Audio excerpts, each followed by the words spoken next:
Traci Baim Thanos. That's the first. It's usually hurricane or something. Um, so I'm going to share screen, and I'm not very technically savvy. So somebody scream at me if something goes wrong, because I won't be able to see anybody. Um, and I'm sorry to be both depressing and maybe give you nightmares with my story, but hopefully it won't.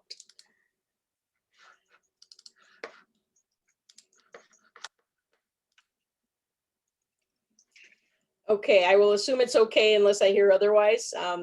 Today I'm going to talk to you about two gay men named Danny and their life trajectories in the 1980s Chicago. I was 21 years old in 1984 when I started work as an entry-level journalist at Gay Life newspaper owned by the legendary Chuck Renslow. Chuck founded International Mr. Leather and ran dozens of businesses over the course of his life, starting with the country's first gay leather bar in the 1950s. The Gay Life offices were wedged between Man's Country Bathhouse and the Chicago Eagle Leather Bar, which he had sold. The same crew cleaned the Gay Life offices in Man's Country, so once a week, the smells of the hardcore chemical cleaners permeated our offices. The smell was nauseating. In the summer of 1984, Gay Life was covering violence and the sinister virus destroying immune systems in so many people in Chicago and around the world. Being a reporter in this era meant covering the incredible challenges facing a community under siege from multiple fronts, from viruses and internalized homophobia to serial killers and anti-gay politicians and judges. In fact, sometimes it was several of those factors at once, as was the case in the 1984 murder of 16-year-old Danny Bridges by Larry Eiler. You can see my byline on this story on the right-hand side in Gay Life newspaper in 1984. It was one of the very first stories I had on the cover of Gay Life newspaper.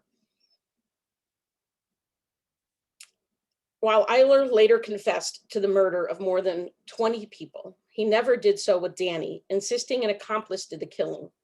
Eiler himself was gay, a not uncommon theme in the murders of gay men. Famous Chicago journalist John Conroy wrote about Eiler in 1992 for the Chicago Reader, looking back at a troubled life, the death and destruction he caused, and the way he targeted the one society wouldn't miss.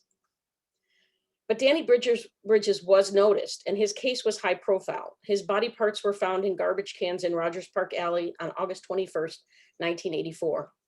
As Conroy wrote, Bridges was unusual in that he had been befriended by policemen who had introduced him to television and newspaper reporters working on stories about the sexual abuse of children. As a result, his murder rose above the statistics. His photo, taken from a television screen here, appeared in newspapers. His words were quoted, his story was told, and for at least a short time, the city paid attention. Even though Eiler was convicted and sentenced to death, there was a lot unknown about his accomplice or accomplices. Journalist Geraldine Kollerick wrote the book Freed to Kill. And what's interesting is this week, I think some network is doing something on serial killers, and Geraldine Kollerick's book is used in that, in the episode about Larry Eiler. It even might be airing tonight. Eiler's attorney, Kathleen Zellner, insisted there was more to the Bridges case. She felt police were hiding information, including that Danny Bridges may have been set up by police to entrap Eiler. Eiler was already known to Chicago police, and Zellner wondered if Bridges was among other child prostitutes used to entrap pedophiles. Zellner even suggested that the files on Bridges went missing because of a direct link between Bridges and her client, namely that the boy had been recruited to set up Eiler and that something went wrong. How did Eiler operate so freely in Chicago after he was known to kill? On September 30th, 1983, Indiana State Police connected Eiler to the murder of Ralph Calise, whose body had been found 4 weeks earlier in Lake Forest, Illinois. On November 1st, 1983, Eiler was charged with Calise's murder.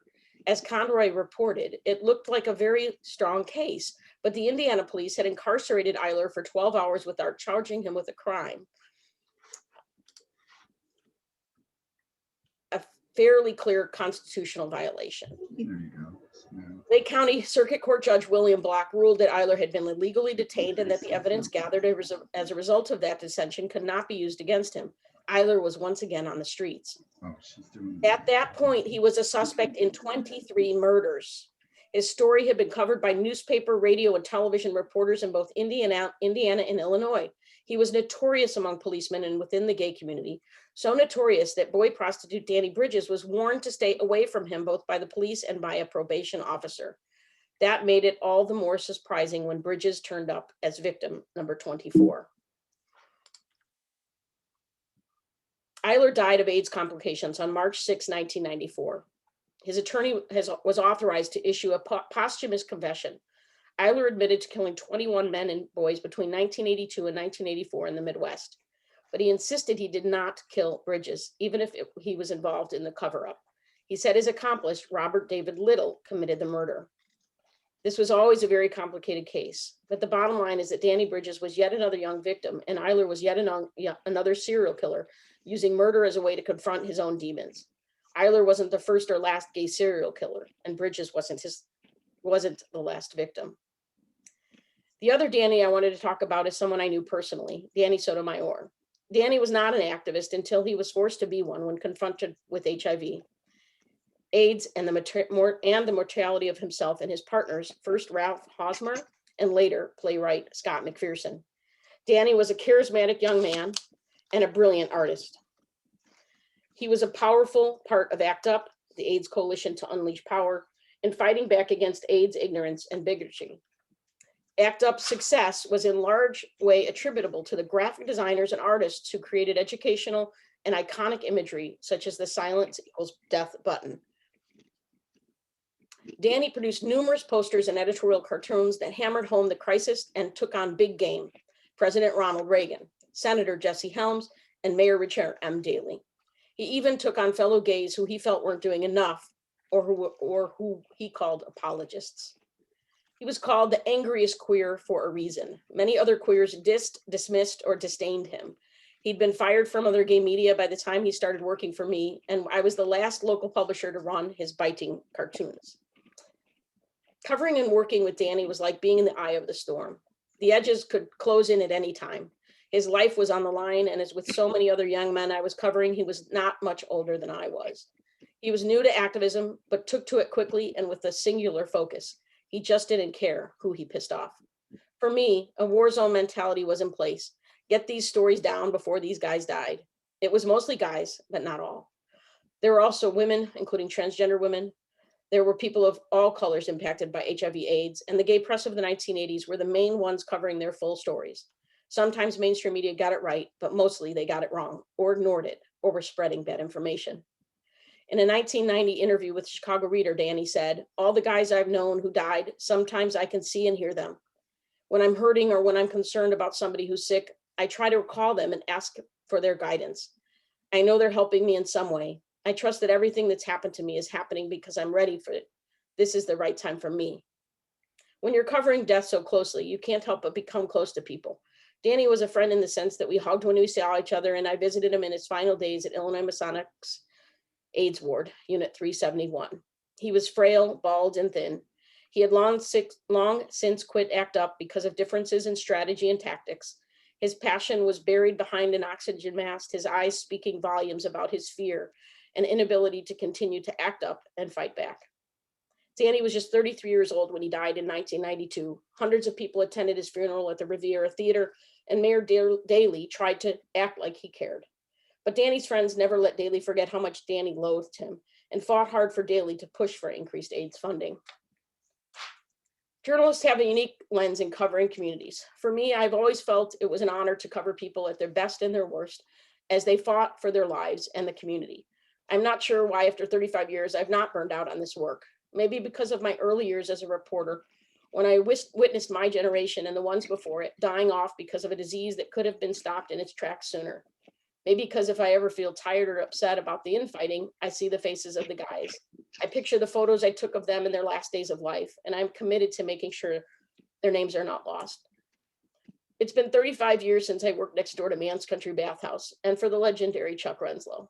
I've been covering the LGBT community ever since. After Chuck died and Man's Country was closed in late 2018, my partner and I took a tour of the parts of it I had never seen. I had once filmed a movie in the disco area, and Chuck had showed me some of the surface rooms. But that day we were able to see the basement catacombs. The places that were dark, the grotto, and the dank, desperate places where love and lust merged nightly for decades. Even as lesbians, we understood the history we were seeing.